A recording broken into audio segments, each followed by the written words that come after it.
Hello दोस्तों, MP library में आपका स्वागत है। आज हम जो अपनी सीरीज स्टार्ट किए थे एमपी की एमपीपीएससी में जो एमपी की प्री एमपीपीएससी प्री में जो एमपी की यूनिट 2 दी गई है, उसके अंतर्गत हमने 10 वीडियो बना दिए हैं। अब आगे की बात करते हैं जो एमपी के टॉपिक्स हैं। तो हम उत्सव की बात कर रहे थे, कई सारे हमने देखे थे। तो अब आगे की बात करते हैं पचमढ़ी उत्सव। तो पचमढ़ी उत्सव होशंगाबाद में मनाया जाता है। ये लोक कला और शिल्प के प्रदर्शन, कार्यशालाएं और प्रदर्शनियों में आयोजित की जाती हैं। फिर पंडित कुमार गंधर्व समारोह जो देवास में होता है। तो संगीत समारोह में से एक है जो अप्रैल माह में देवास जिले में आयोजित होता है। इसके प्रसिद्ध गायक कुमार गंधर्व की जयंती मनाने के लिए विभिन्न स्थानों से संगीतकार एक साथ आते हैं। ठीक है दोस्तों। और फिर आमिर खान महोत्सव राग अमीर, ये इंदौर में होता है। ये 3 दिनों के लिए होता है इंदौर में। यह उत्सव भारतीय शास्त्रीय संगीत के इंदौर घराने के संस्थापक उस्ताद आमिर खान को समर्पित है। आयोजन उस्ताद अलाउद्दीन खां संगीत कला अकादमी द्वारा किया जाता है। राष्ट्रीय हिंदी नाट्य समारोह भोपाल में है।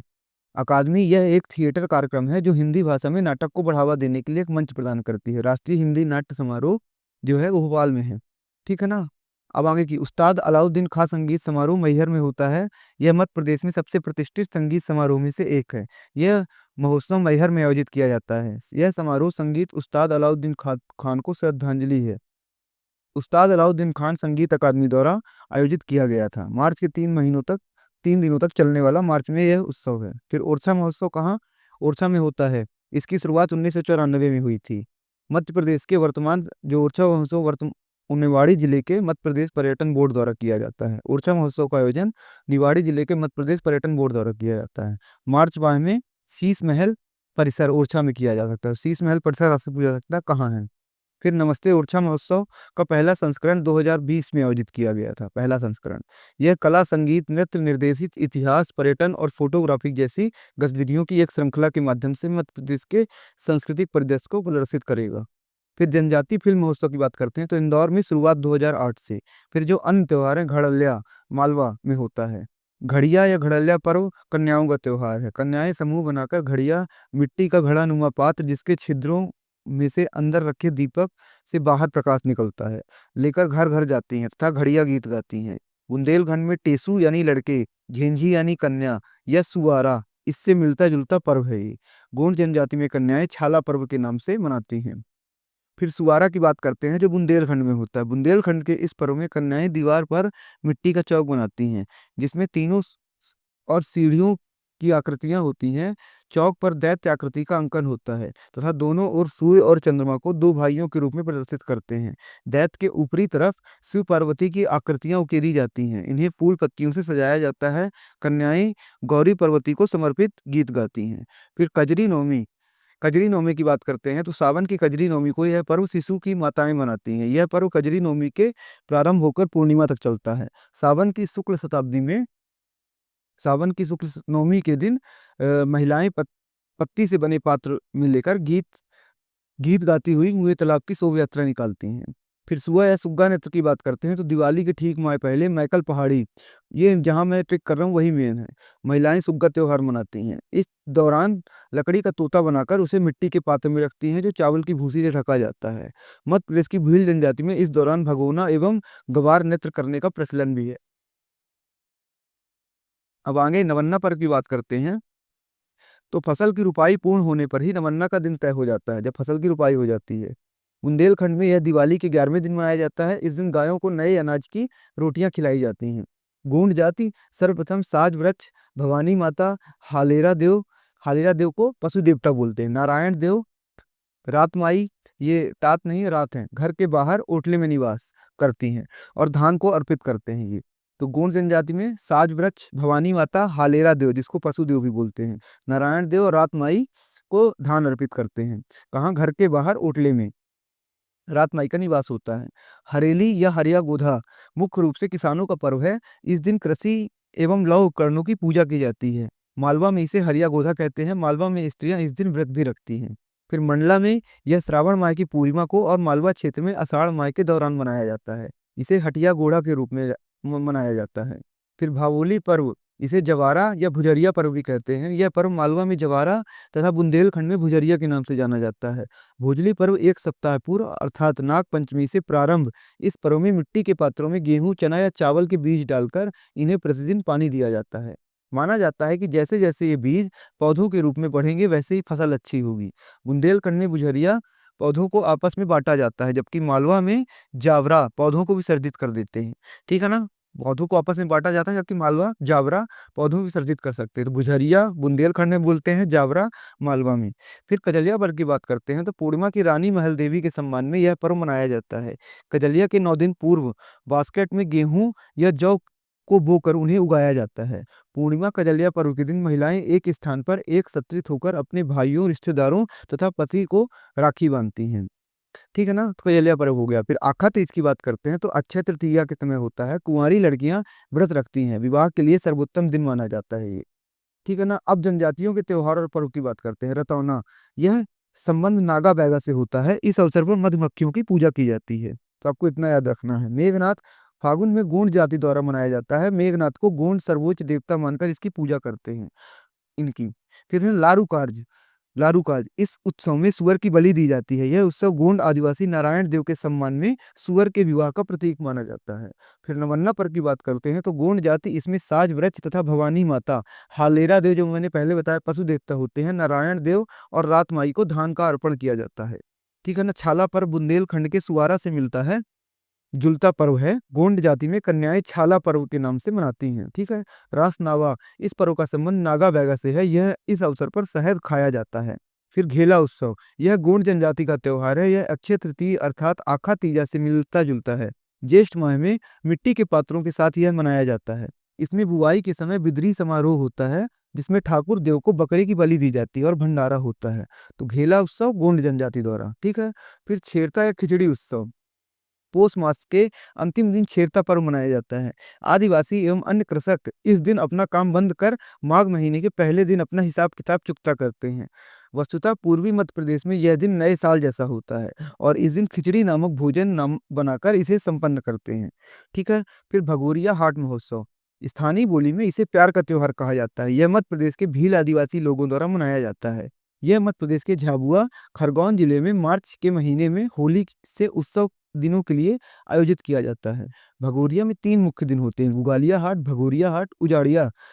ठीक है ना, अविवाहित युवक युवती अपने जीवन साथी का चयन करते हैं गुलाल लगाकर, तो भील। ठीक है, फिर मध्य प्रदेश में अन्य प्रमुख जनजाति त्योहार, कर्मा। कर्मा को ओटराव, ओटराव भी बोलते हैं। ओटराव और गोंड बैगा जनजाति द्वारा बोल हुआ किया जाता है। इसको Guinness book of world record में शामिल किया गया है। फिर लारू कार्त, ये छाला पर्व भी गोंड जनजाति नारायण देव के सम्मान में। ठीक है, फिर गणगौर पर्व मालवा और निमाड़ में। फिर रसनावा पर्व, रसनावा बेगा जनजाति द्वारा, यह आदिवासी नागा बैगो की याद में मंडला जिले में मनाया जाता है। फिर मेघनाथ, गोंड और बैगा जनजाति द्वारा मेघनाथ उत्सव। मदाई पर्व, गोंड जनजाति द्वारा मंडला और डिंडोरी जिलों का मड़ई उत्सव बहुत प्रसिद्ध है। यहाँ पे जो टी नहीं है, री है, कुछ प्रिंटिंग मिस्टेक हो गई उसके कारण। फिर काकसर, अबूझ, अबूझ मड़िया जनजाति द्वारा अविवाहित युवक युवतियों द्वारा अपना सर्वश्रेष्ठ जीवन साथी चुनने के लिए। ठीक है ना, तो काकसर हो गया। फिर मध्य प्रदेश के साहित्यकारों की बात करते हैं तो पहले प्राचीन काल के साहित्यकार की बात करेंगे, फिर मध्यकालीन के, फिर आधुनिक कालीन के, फिर कुछ लोक साहित्य की बात करेंगे, लोक साहित्यकार की। तो प्राचीन काल के साहित्यकार कौन कौन से हैं? कालिदास, भर्तहरि, भवभूति बाण भट्ट, नागा अर्जुन भारवी, मंडन मिश्र, भास्कर भट्ट, कवि विल्हण, शशिधर, पृथ्वीधर। मध्यकालीन के साहित्य केशव, पद्माकर, भूषण, राजा छत्रसाल, दामोदर दास, कुंभन दास, हरिदास, पद्माकर, कृष्ण भट्ट आदि।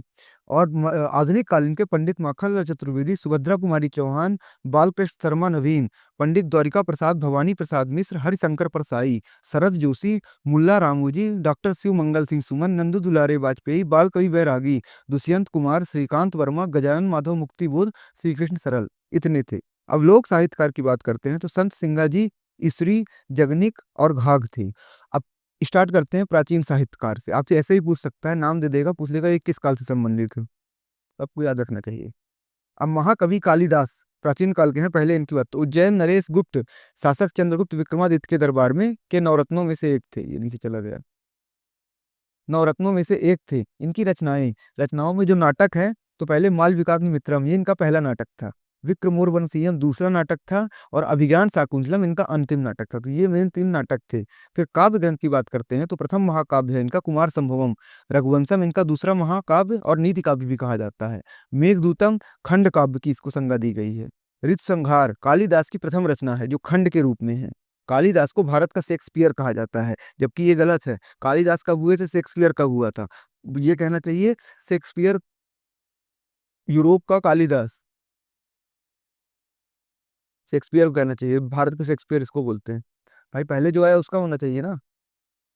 ठीक है, अब विवरण की बात करते हैं। तो अभिज्ञान शाकुंतलम महाभारत काल के दुष्यंत और शकुंतला की प्रेम कथा का वर्णन है इसमें। ठीक है ना, अभिज्ञान शाकुंतलम महाभारत, इसमें क्या है वर्णन? महाभारत काल में दुष्यंत और शकुंतला की प्रेम कथा का वर्णन। सर विलियम जोन्स ने इसका अंग्रेजी अनुवाद किया था। अब भरथरी की बात करते हैं तो अभी यहाँ पे ये भरतरी ने अभी विक्रम उर्वशीयम यह 5 अंकों वाला नाटक है, जिसमें पुरुखा उर्वशी की प्रणय कथा का वर्णन है।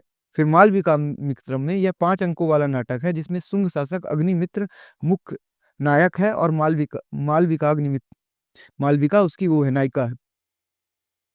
ठीक है, अब रघुवंशम की बात करते हैं तो इसमें 19 भाग हैं, जिसमें राजा सूर्यवंशी तथा दिलीप से लेकर अग्निवर्ण तक 28 राजाओं का वर्णन है। दिलीप रघु राजा दशरथ रामचंद्र का विस्तार से वर्णन है इसमें। ठीक है, अब भरथरी की बात करते हैं। भरथरी की तो भरथरी संस्कृत के एक बहुत बड़े कवि और उज्जैनी के राजा थे। इन्हें राजा बेटांगी या भक्ति के रूप में भी जाना जाता है, राजा बैरागी या भक्ति के रूप में जाना जाता है। अब रचित रचनाएं हैं इनकी श्रृंगार शतक, वैराग्य शतक, नीति शतक, सत्रक शतक, महाभाष्य दीपिका, वाक्यपदी टीका, वाक्यपदी टीका, मीभां मीमांस भाष्य, शब्द धातु समीक्षा, वेदांत सूत्रवती। तो ये इनकी मेन रचनाएं हो गई। इनके 3 शतक कौन कौन से? वैराग्य शतक, नीति शतक और श्रृंगार शतक। ये शतक मानव जीवन में विवेकपूर्ण व्यवहार, अत्यधिक भोगवाद का विरोध और जीवन को सरल और सुखमय बनाने की दिशा में पथ प्रदर्शक का कार्य करते हैं। अब आगे बढ़ते हैं भवभूति की। तो संस्कृत के मूर्धन्य रूपकार के रूप में प्रसिद्ध है ये। भवभूति का समय 8वीं शताब्दी के में माना जाता है। इनका जन्म पदपुर में हुआ था। इनके पिता नीलकंठ व माता जानकर्णी थी। इनके गुरु ज्ञान निधि थे। इनके शिष्य कुमारिल भट्ट थे। श्रीकंठ का मूल नाम दार्शनिक रूप से भवभूति अम्बेक के नाम से प्रसिद्ध है। श्रीकंठ का मूल नाम दार्शनिक रूप से भवभूति या अम्बेक के नाम से प्रसिद्ध है। अब इनकी रचनाएं देख लीजिए। मालती माधव, महावीर चरित्र, उत्तर रामचरित्र। फिर इनकी ये रचनाएं थी मालती माधव, महावीर चरित्र, उत्तरम चरित्र। फिर बाणभट्ट की बात करते हैं। इनका काल आरंभिक 7वीं शताब्दी के समथिंग माना जाता है। रचनाएं हर्षचरित और कादम्बरी हैं। ठीक है ना, ये हर्षवर्धन के शासनकाल में थे। भाषा शैली, बाणभट्ट ने संस्कृत भाषा में गद्य शैली के लिए पांचाली रीति पांचाली रीति का प्रयोग किया। साथ ही इन्होंने निरीक्षण शैली एवं अत्यंत अलंकारिक शैली का प्रयोग भी किया। ठीक है ना, तो इनकी रचनाएं हर्षचरित, कादम्बरी। राजशेखर की बात करते हैं तो संस्कृत के प्रसिद्ध नाटककार हैं ये। युवराज देव प्रथम कलचुरी एवं महेंद्रपाल एवं महिपाल प्रतिहार के दरबारी थे। इनकी जो रचनाएं थी बाल रामायण, बाल भारत, काव्य मीमांसा, कर्पूर मंजरी, ये इनकी रचनाएं थी। अब मध्य प्रदेश के मध्यकाल के प्रमुख साहित्यकार की बात करते हैं तो केशव दास, जिन्हें कठिन काव्य का प्रेत कहा जाता है। आचार्य केशव दास का जन्म सन 1555 ईस्वी में ओरछा नामक स्थान में हुआ था। इन्हें संस्कृत साहित्य के कठिन काव्य की रचना के लिए जाना जाता है। तो केशवदास कठिन, इनकी रचनाएं देख लीजिए। रामचंद्रिका, कवि प्रिया, रसिक प्रिया, रतन बावनी, छंदमाला, वीर सिंह देव चरित्र, जहांगीर जस चंद्रिका, नक्सिक। तो ये इनकी कवि वो थी, रचनाएं थी। अब भूषण, अगले की बात करते हैं भूषण की। तो भूषण रीतिकाल के प्रमुख हिंदी कवियों में से एक थे, जिन्हें मुख्य रूप से बिहारी तथा श्रृंगार रस में रचना करने के लिए जाना जाता था। इनकी रचनाओं में वीर रस की अधिक प्रधानता होती थी। अब इनकी प्रमुख रचनाएं देखिए। भूषण उल्लास, शिवराज भूषण, छत्रसाल दशक, शिवा बावनी, भूषण हजारा।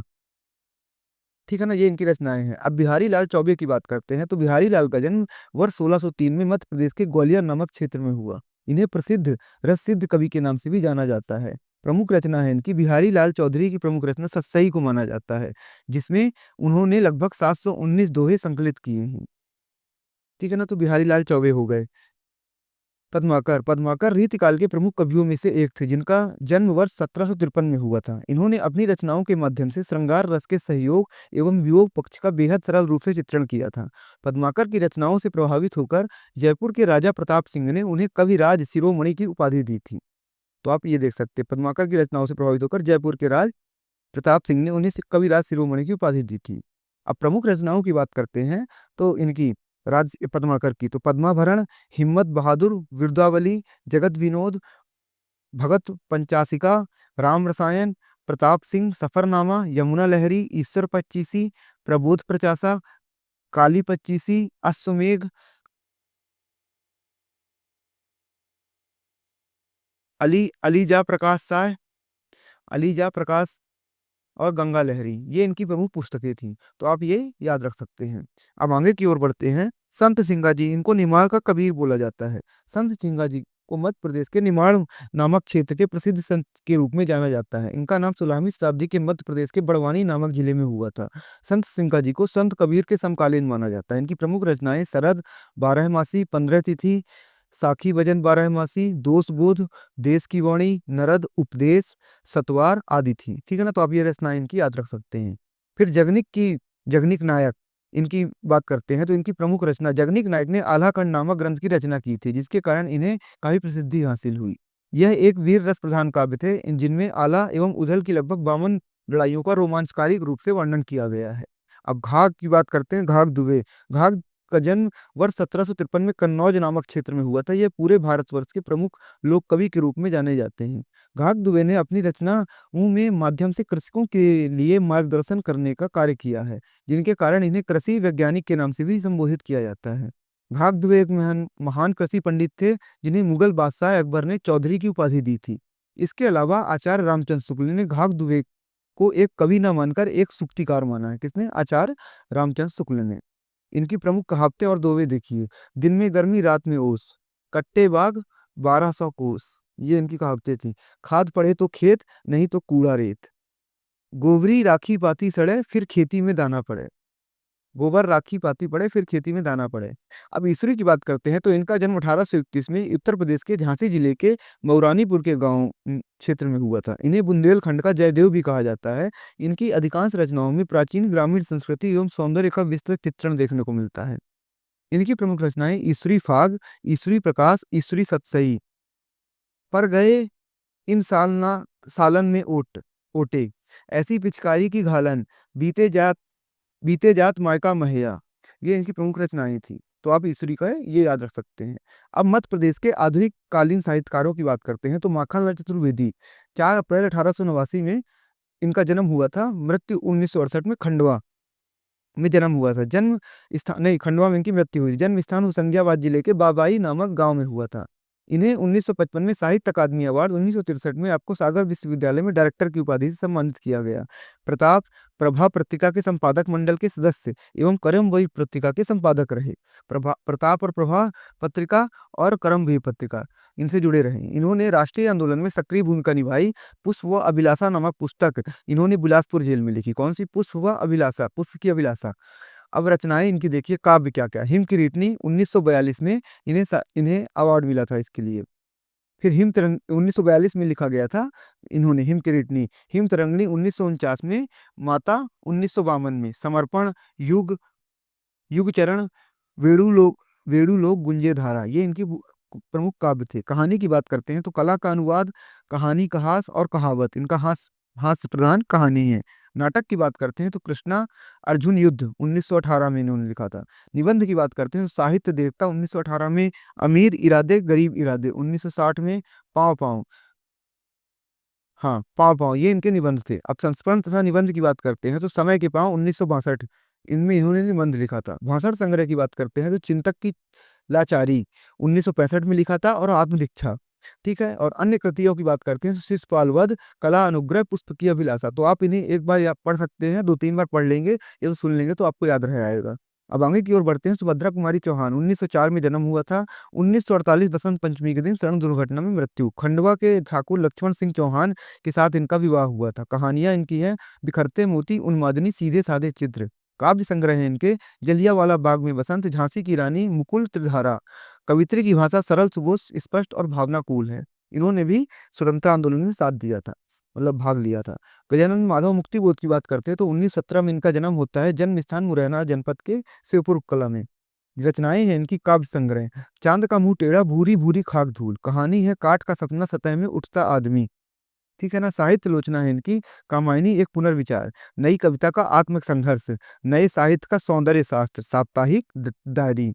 फिर पुस्तक समीक्षा की बात करते हैं तो उर्वशी दर्शन और काव्य इनकी पुस्तक है।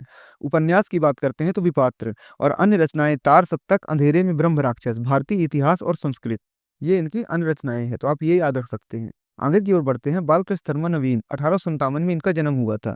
जन्म स्थान शाजापुर। 1952 से 57 तक लोकसभा के तथा 1957 से मृत्यु पर्यंत 1960 तक राज्यसभा के सदस्य रहे ये बालकृष्ण शर्मा नवीन।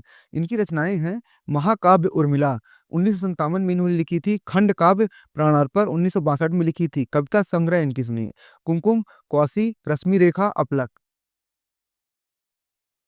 अन्य रचनाएं हैं इनकी प्रलयंकर, मृत्युधाम, यौवन मदिरा, अनल गायन, नवीन दोहावली, विनोवर स्तवन, हम विस्पाई जन्म के। चर्चित कहानी है इनकी संत, जनवरी में 1918 में मेसर स्वती में छपी थी। जो चर्चित कहानी संत इनकी थी। ठीक है ना। तो ये इनकी रचनाएं हो गई, आपको याद रखना है। बालकृष्ण शर्मा के नवीन, बालकृष्ण शर्मा नवीन 1952 से 57 तक लोकसभा के सदस्य भी रहे। अब आगे की ओर बढ़ते हैं। भवानी प्रसाद मिश्र, 1914 में जन्म, होशंगाबाद खिटिया ग्राम में। बुनी हुई रस्सी पर आपको साहित्य अकादमी पुरस्कार से नवाजा गया। 1983 में मध्य प्रदेश सरकार ने शिखर सम्मान, सेवा भारत सरकार द्वारा पद्मश्री तथा तुलसी सम्मान एवं गालिब पुरस्कार से भी सम्मानित किया। ठीक है ना। इनकी रचनाएं देखिए, काव्य संग्रह, परिवर्तन जिए, अनाम तुम आते हो, गीत फरोश, अंधेरी कविताएं, बुनी हुई रस्सी, त्रिकाल संध्या, इंद्रम न मम्रम। तो ये इनकी काव्य संग्रह हो गए। फिर खंड काव्य कालजयी, इनका खंड काव्य था कालजयी। फिर महाकाव्य की बात करते हैं तो गांधी पथ सती, तुकों का खेल बच्चों के लिए, जिन्होंने मुझे रचा, संस्मरण है इनका। कुछ नीति कुछ राजनीति, ये इनकी निबंध हैं। फिर अन्य रचनाओं की बात करते हैं तो गौरव ग्राम से, इसे जगाओ, गीता फरोश, दरिंदा, महारथी, सतपुड़ा के जंगल, सुबह हो गई, चार कौवे, उर्फाचर, हव्वे, निपा निरापद, कोई नहीं, मैं जो हूँ ऐसा भी होगा, धरती का पहला प्रेमी, श्रम की महिमा, अब के, वाणी की दौनता, बूंदे नब की, बूंदे टपकी नब से। तो ये इनके अन्य रचनाएं थी। संकलन देख लीजिए, वर्षा मंगल, बूंद टपकी नब से, गुच्छे भर अमलतास, मैं क्या करूं, मैं क्या करूंगा। तो ये इनके वो हो गए रचनाएं। आप एक 3-4 बार सुन लीजिए या तो पढ़ लीजिए, आपको याद रह आएंगी। अगर और उसमें आएगा, देखिए वैसे तो क्या है कि जैसे अगर मेंस में आ गया तो मेंस में आपको 3 से 4 रट्टी रहनी चाहिए जो आप तुरंत लिख दें। बाकी इनके लिए कि प्री के लिए ये है कि आप सुन लीजिए तो आपको याद रह आएंगी। अब हरिशंकर परसाई की बात करते हैं तो 1942 में इन्होंने, हरिशंकर परसाई जन्म स्थान है इनका जमानी ग्राम होशंगाबाद। इन्हें पद्मश्री से भी सम्मानित किया गया है। इनकी जो रचनाएं हैं, उपन्यास रानी रागफनी की कहानी, तट की खोज, निबंध संग्रह है इनका तब की बात और थी, भूत के पांव पीछे, बेईमानी की परत, पगडंडियों का जमाना, सदाचार का ताबीज, शिकायत मुझे भी है। ये इनकी निबंध संग्रह थे। अब कहानी संग्रह की बात करते हैं तो हंसते हैं रोते हैं, जैसे दिन उनके फिरे। व्यंग्य निबंध संग्रह की बात करते हैं तो वैष्णव की फिसलन, बोलती रेखाएं, ठिठुरता हुआ गणतंत्र, तीन सयाने, विकलांग श्रद्धा का दौर। अन्य महत्वपूर्ण जो कृतियां हैं इनकी, आवारा भेड़ के खतरे, तुलसी संजन, तुलसीदास चंदन घिसें, निठल्ले की डायरी, और एक लड़की पांच दीवाने। तो ये है इनकी रचनाएं। ठीक है ना। तो आपको ये याद रखना है। अब शरद जोशी की बात करते हैं तो 1971 में इनका जन्म हुआ था। उज्जैन इनका जन्म स्थान है। रचनाएं हैं, जोशी जी की रचनाएं काफी व्यापक हैं। परिक्रमा, परिक्रमा, फिर किसी बहाने, जीप पर सवार इल्लियां, ये सरकारी नौकरी वाले जो अफसर थे उनके ऊपर वो था। रहा किनारे बैठ, दूसरी सतह, तिलिस्मी, ये तिलिस्म इनका कहानी संग्रह है। राह किनारे बैठ, पिछले दिनों अंधों का हाथी, एक था गधा। तो ये इनकी रचनाएं हैं। फिर मुल्ला रामू जी की बात करते हैं तो इनका जन्म 1896 में हुआ था भोपाल में। गुलबु गुलाबी उर्दू जनक के रूप में जाने जाती हैं। ठीक है ना। 1921 में इनकी पहली किताब गुलाबी उर्दू प्रकाशित हुई थी।